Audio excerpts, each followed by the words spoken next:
एक लड़की तलाक होने के बाद जब अपने ससुराल से अपना जो सामान है उसको लेने के लिए जब आती है, जब सामान को अपनी गाड़ी में रख रही होती, उस समय इसके आंख से जो आंसू चलने लगता है, क्योंकि वहाँ का जो दृश्य होता है, वो जो यादों में बंधी हुई थी, उस याद को तोड़ के जा रही थी। वहाँ का जो दृश्य होता है, उसको देख के वहाँ के जितने भी लोग थे जो देख रहे थे इस नज़ारा को, सभी का जो हृदय है वो रो रहा था।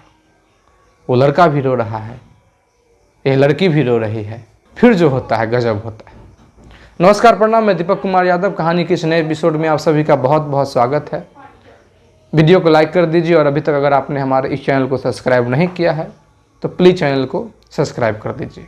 दोस्तों, वीडियो को लास्ट तक देखिएगा, क्योंकि लास्ट में हम बहुत इंपॉर्टेंट बात करना चाह रहे हैं आप लोगों से। आपके बीच में बहुत ही महत्वपूर्ण बात हम रखेंगे। दोस्तों, यह कहानी है उत्तर प्रदेश कानपुर का, जहाँ की एक लड़का राहुल, जिसका कि आज कोर्ट में तलाक होने वाला है, आज फैसला होने वाला है। जब वो घर से निकल रहा होता है तो उसकी जो माँ है बहुत समझा रही होती है कि बेटा, जो तुम करने जा रहे हो शायद इसका तुमको अंजाम पता नहीं है। शायद तुमको पता नहीं है कि अगर तुम ये काम करते हो तो कितना तुमको पछतावा होगा, कितना बाद में दुख होगा। लोग जोश में ये काम कर लेते हैं, एक दूसरे को नहीं समझते हैं, एक दूसरे के सामने में नहीं झुकते हैं, लेकिन इसका जो परिणाम है उनको बहुत भुगतना पड़ता है। इस बात का एहसास तुमको तब होगा जब तुम अपनी पत्नी से अलग हो जाओगे, चाह के भी बात नहीं कर पाओगे, चाह के भी माफ़ी नहीं मांग पाओगे। क्योंकि मैं जानती हूँ, इस दुख को समझती हूँ, क्योंकि हमारी जो बहन थी उसके साथ ऐसा हुआ था। तलाक हुआ था। तलाक जब हो रहा था तो हमारी बहन और दोनों जो था वो बहुत जोश में था। दोनों ये सोच रहा था कि तलाक होगा तो हम बहुत खुश रहेंगे, लेकिन ऐसा हुआ नहीं। जैसे ही तलाक हुआ कुछ दिन तो बहुत अच्छे से रहती है, लेकिन उसके बाद जो इसके ऊपर दुख का जो पहाड़ टूटा, फिर इसके पास ये ऑप्शन नहीं था कि वो फिर से अपने पति से बात करे, अपने पति के पास जाए, क्योंकि तब तक बहुत देर हो चुका था। ये सारा बात जो है राहुल की माँ इसको समझा रही होती है, लेकिन राहुल अपनी माँ के सामने में हाथ जोड़ लेता है। राहुल का जो आँख है उसमें पानी आ जाता है और कहता है कि माँ, मैं तुमको अभी तक तो कुछ बताया नहीं विशेष, क्योंकि मैं इस टॉपिक को छेड़ना नहीं चाहता था। लेकिन जब तुम आज कहती हो तो मैं कह रहा हूँ कि तलाक लेने का फैसला हमारा नहीं है। निशा ही चाह रही है कि तलाक हो जाए।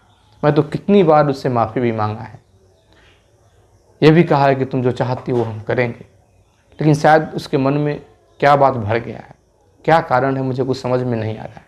यह बात उसको समझना चाहिए, निशा को समझना चाहिए। मैं जानता हूँ कि उसको भी बहुत तकलीफ़ होगा तलाक होने के बाद, वो भी सोचेगी हमारे विषय में, लेकिन अभी नहीं सोच रही है। मैं तो बहुत कोशिश कर रहा हूँ कि तलाक न हो, लेकिन चूंकि अब हम कर भी क्या सकते हैं। जब उसका ही फैसला है कि मैं किसी भी कीमत पे इसके साथ नहीं रहूँगा, तो मैं क्या कर सकता। माँ को राहुल कहता है कि अगर तुम चलना चाहती हो साथ में तो चलो। राहुल की माँ देखती है कि चलो कोई बात नहीं, तकलीफ़ तो हमारी बहू को हमारे बेटा से है, मतलब राहुल से है, हमसे तो कोई तकलीफ़ नहीं है। क्योंकि अभी तक निशा की और निशा के साथ में कोई ऐसा कोई आना कहानी नहीं हुआ था, कोई झगड़ा नहीं हुआ था। तो इनको लगता है कि शायद हम जाएंगे, हम अगर उसके सामने में कुछ ऐसा बोलेंगे, गिड़गिड़ाएंगे, रोएंगे, कहेंगे कि बेटा ऐसा नहीं करो, परिवार का इज्जत है, तो शायद वो इस चीज़ को समझ पाए, हमारी भावना को समझ पाए। इस उम्मीद से जो राहुल की माँ जो गई थी कोर्ट में, लेकिन जैसे ही कोर्ट में जाती है, अपनी बहू से को देखती है, उससे मिलना चाहती है, उसके करीब जाना चाहती है। इतने में ही जो निशा की माँ है, मतलब कि राहुल की जो सास है, वो बीच में आ जाती है और कहती है कि निशा से कोई नहीं मिल सकता। निशा ने जो फैसला किया है वही फैसला रहेगा और आप लोग उसको बरगलाने की कोशिश ना करें। राहुल की माँ बहुत हैरान होती है निशा की माँ का ये बात सुन के।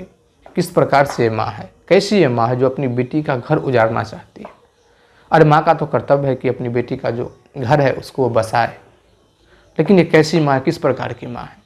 थोड़ा उदास मन लेके राहुल की जो माँ है वो साइड हो जाती है, अपने बेटे के साथ आ जाती है। फिर जो कोर्ट का जो प्रोसीजर है वो चलने लगता है, सवाल जवाब होने लगता है। तो निशा जो साफ तरीके से कहती है कि हमें किसी भी कीमत पे इसके साथ नहीं रहना है, क्योंकि जैसा आप पूछते हैं कि अभी भी आपके पास मौका है, अगर आप अपने पति के साथ रहना चाहती हैं तो रह सकती हैं। लेकिन निशा कहती है कि नहीं, मुझे पति के साथ रहना ही नहीं है। राहुल से पूछा जाता है तो राहुल कहता है कि जब इनको नहीं रहना है तो मुझे भी नहीं रहना है। तो कोर्ट के द्वारा ये कह दिया जाता है कि आप अपनी मर्जी से अपने पति को छोड़ रही हैं, इसीलिए आपको किसी भी प्रकार का कोई हर्जाना नहीं मिलेगा, क्योंकि राहुल जो है आपको हर्जाना नहीं देगा, इसका कोई गलती नहीं है। आप अपनी मर्जी से अपनी खुशी के लिए इसको छोड़ रहे हैं तो हर्जाना का कोई सवाल ही पैदा नहीं होता है। तलाक हो जाती है। लेकिन जज साहब एक और ऑर्डर देते हैं कि आप अपने ससुराल से वो सामान ला सकते हैं जो आपको मायके से मिला है। पूरा एक लिस्ट बनाया जाता है। निशा जो एक एक सामान लिखवाती है, एक एक सामान का जिक्र होता है, पूरा लिस्ट बनता है। और एक साथ में कोर्ट का आदेश था कि एक पुलिसकर्मी जाएगा और पूरा जो सामान है उसको लिस्ट के आधार पे रिकवरी किया जाएगा। और यह भी आदेश दिया जाता है राहुल को, क्योंकि निशा जब सामान बोल रही थी तो राहुल भी एक्सेप्ट कर रहा था कि हाँ ये सामान है। तो साथ में यह भी आदेश दिया गया कि इन सामान में अगर कोई सामान नहीं मिलता है तो राहुल को वो सामान खरीद के निशा को उपलब्ध कराना होगा। फिर इस बात पर रजामंदी हो जाती है, क्योंकि राहुल को पता है कि जो भी सामान निशा बोल रही है वो सामान पड़ा हुआ है। कोर्ट का फैसला होता है। राहुल जो अपना घर आता है और यह कहा जाता है कि कल होके सामान जो है वो निशा जाएगी और लेके आएगी। राहुल को पता है कि आज निशा आ रही है सामान लेने के लिए, निशा आएगी सामान लेने के लिए आज। राहुल जो है घर में बैठ के सोचने लगता है, एक एक बात सोचने लगता है। दरअसल दोनों की जो तलाक हुई थी, ये तलाक का ऐसा कोई कारण था ही नहीं। आप कहिए कि न राहुल ने निशा को परेशान किया था, न निशा ने राहुल को परेशान किया था। ये जो तलाक जो हुआ इसका जो मुख्य कारण था वो था सोशल मीडिया। क्योंकि जो राहुल ये लड़का एक सिंपल लड़का ठहरा, इसका एक अपना दुकान था, अपना योग प्राणायाम करता था, एक मतलब आप कह सकते हैं कि संस्कारी टाइप का लड़का था, धार्मिक टाइप का लड़का था।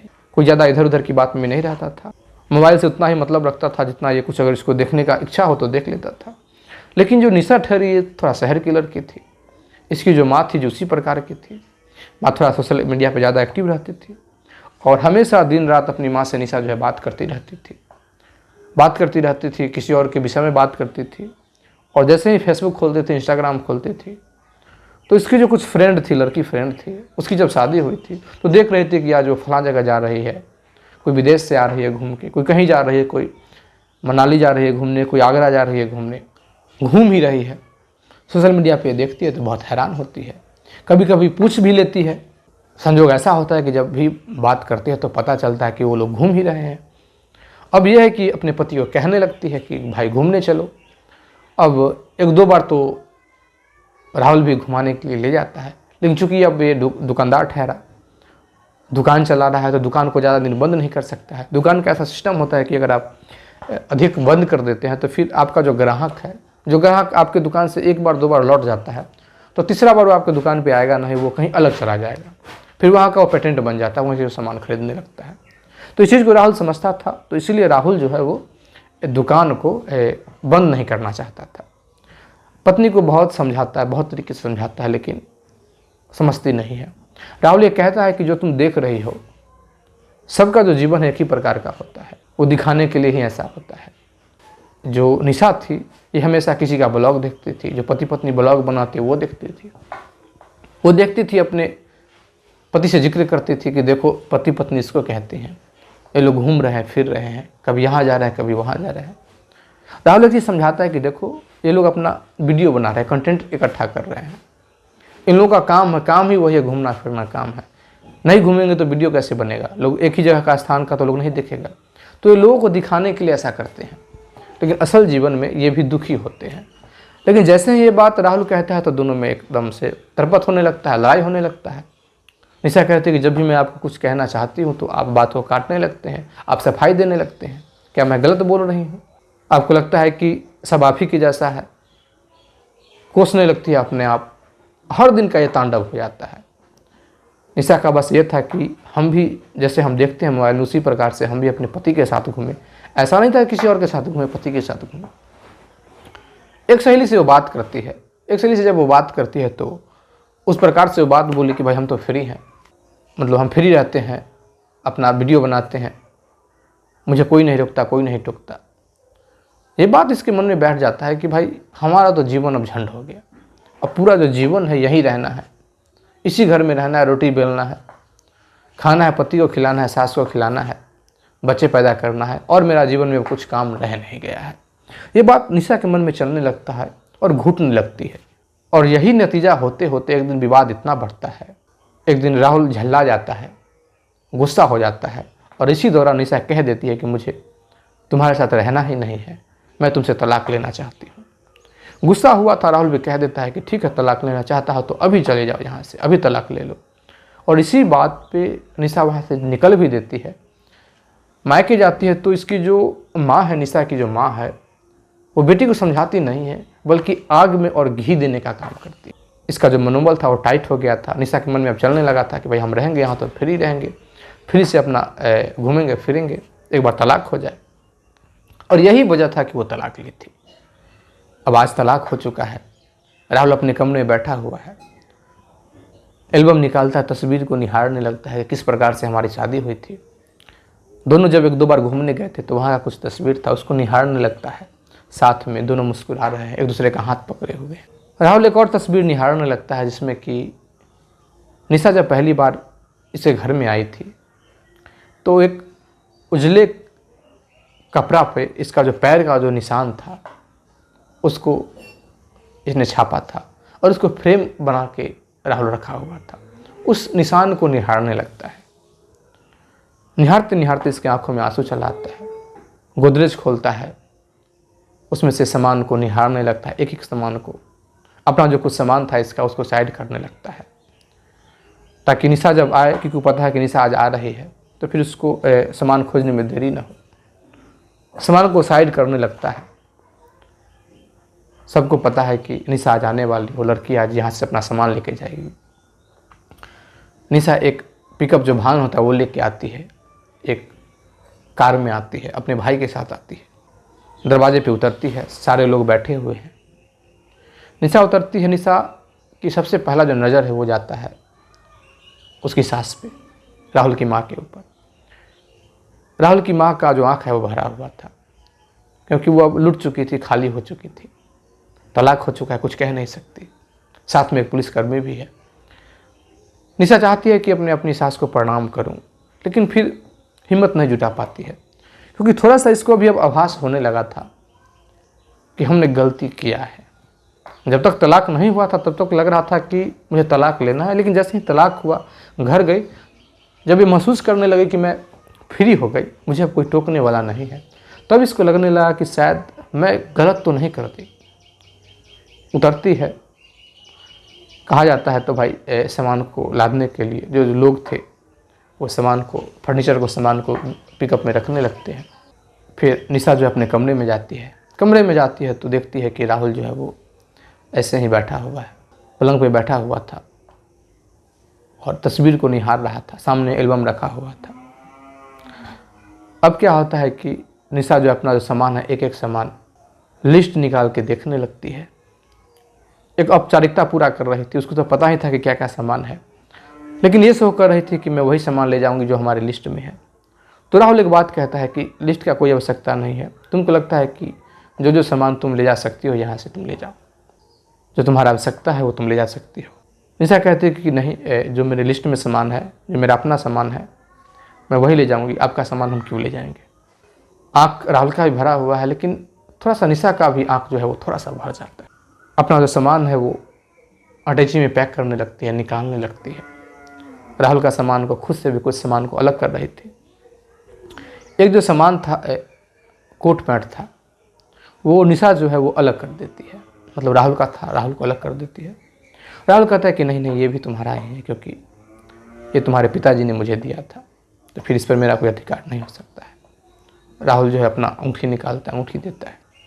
उसके बाद जो भी सामान राहुल के पास था, जो इसको मिला था ससुराल से, ये सब भी वहाँ ला के रख देता है। ये सब देख के थोड़ा सा निशा और भावुक हो जाती है। निशा के हाथ में जो अंगूठी था वो राहुल की माँ ने मुँह दिखाई में दिया था। निशा जो है वो अंगूठी निकालने लगती है। अंगूठी जब वो निकालने लगती है तो राहुल कहता है कोई नहीं, ये तुम रख लो, क्योंकि ये मेरे किसी काम का नहीं है, मैं किसको दूंगा। और उसके हाथ से ऐसे निकल भी नहीं रहा था अंगूठी। फिर निशा जो है उसको नहीं निकालती है, पहनी रह जाती है। सारा जो सामान था पैक कर दिया जाता है। उसके बाद एल्बम जो था साथ में बगल में रखा हुआ था, एल्बम को निहारने लगती है। राहुल क्या करता है कि अपना जो तस्वीर है वो निकालने लगता है एल्बम में से, जो उसका स्पेशल तस्वीर था। उसके बाद राहुल और निशा का जो साथ में तस्वीर था, राहुल क्या करता है कि तस्वीर को फाड़ने लगता है, अपना तस्वीर अलग करने लगता है, निशा का तस्वीर अलग करने लगता है। जैसे ही ये चीज़ निशा देखती है, निशा को लग रहा था कि राहुल तस्वीर नहीं फाड़ रहा है, बल्कि दिल को ही दो टुकड़े में चीर रहा है। लेकिन चूंकि तलाक हो चुका है, कुछ कह नहीं सकती। राहुल अपना तस्वीर निकाल रहा था और राहुल एक भी अपना तस्वीर निशा के साथ जाने नहीं दिया। जो भी तस्वीर था उसको राहुल अपना तस्वीर को अलग कर देता है और एक भी तस्वीर जो है वो निशा का एक भी तस्वीर अपने पास नहीं रखता है। सारा सामान जब पैक हो जाता है, जब निशा घर से निकल रही होती है, तो निशा का जो नज़र है वो दीवार पर टंगा एक फ्रेम पे जाता है।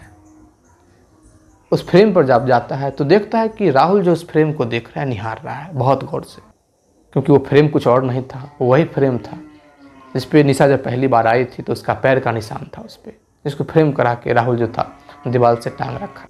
निशा ये कह भी नहीं पाती है कि ये मुझे दे दो, लेकिन राहुल देख रहा है, राहुल की आंख से आंसू चल रहा है। निशा के भी आंख से आंसू चल रहा था, लेकिन उस चीज़ को छुपा लेती है। बाहर निकलती है, बाहर निकल के घर आती है। जैसे ही घर आती है इतने में उसके पास कॉल आ जाता है। कॉल आता है कि इसकी जो फ्रेंड थी आरती, उसने आज सुसाइड अटेम्प्ट किया है।